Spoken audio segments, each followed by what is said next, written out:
Hello, good morning, welcome back to my channel. My name is Louise, I live in Manchester in the UK. Just doing a little update in November the 6th, 2020, and we're looking at the oak leaf papaya. If you've watched my channel before, you may have seen that this trunk here was covered in leaves, and just over the last couple of days it's dropped every single one bar the ones at the top. I'll just show you down the bottom here.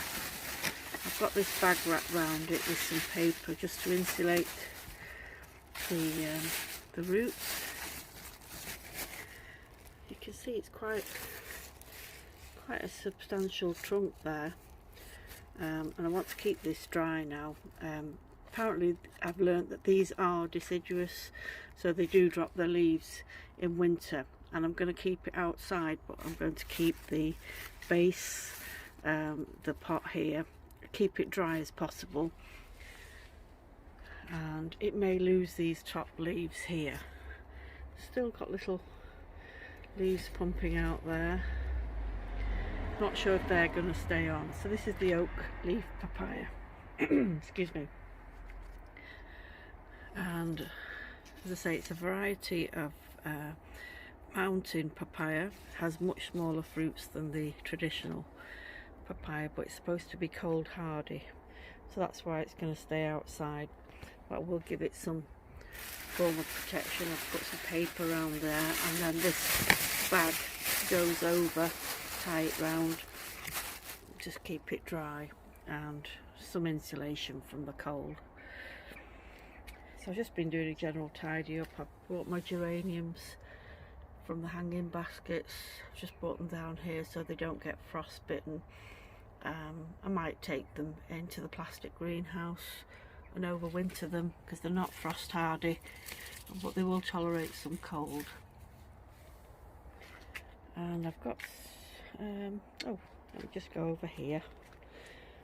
There's the Bergamot Orange. It's doing okay outside.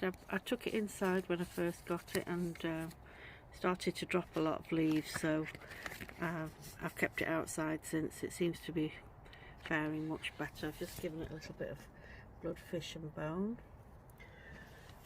and yeah, seems to be doing okay. Just move over here, that's my eucalyptus, and the fig has dropped all its leaves now, going into dormancy for winter. And the little figs down there that didn't ripen. It's only a small tree. This is its actual height. It's just a bit tangled up with the others, so it's only this big. It's about, I think I've had it now 4 years. I got it as a little cutting. It was about that big when I got it. I'm trying to train it into sort of a fan shape. So that's the fig. There's the Bergamot. I've taken a cutting off it. It didn't flower for me this year, unfortunately, but there's a cutting inside that I'm going to grow on for next year. Maybe that will flower. Okay, so across here, got my little herb garden. Different types of mint. So that's the Moroccan. This is my Moroccan mint, and this is the apple mint. Has very big leaves. I've chopped it back so you can't really tell, but the leaves go to about that size. And I think that's the spearmint. Yep, that's my spearmint. It's got some weeds popping there. The reason I keep these in pots, and they are attached to this pot, so the roots have actually grown into there, so I can identify them because they do look similar.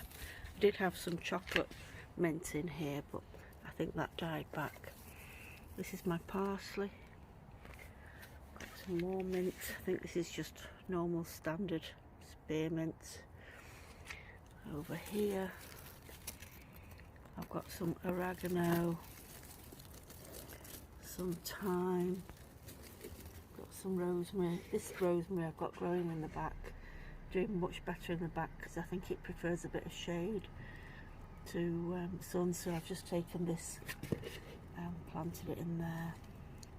So I do like my rosemary and thyme. Got some oregano there,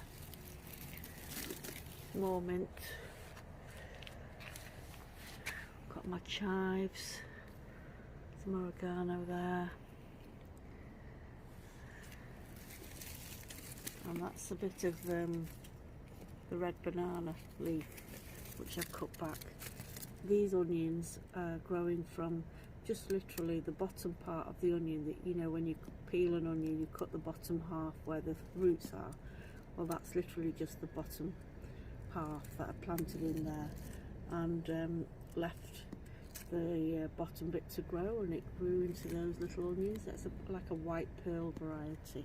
Just did that as an experiment.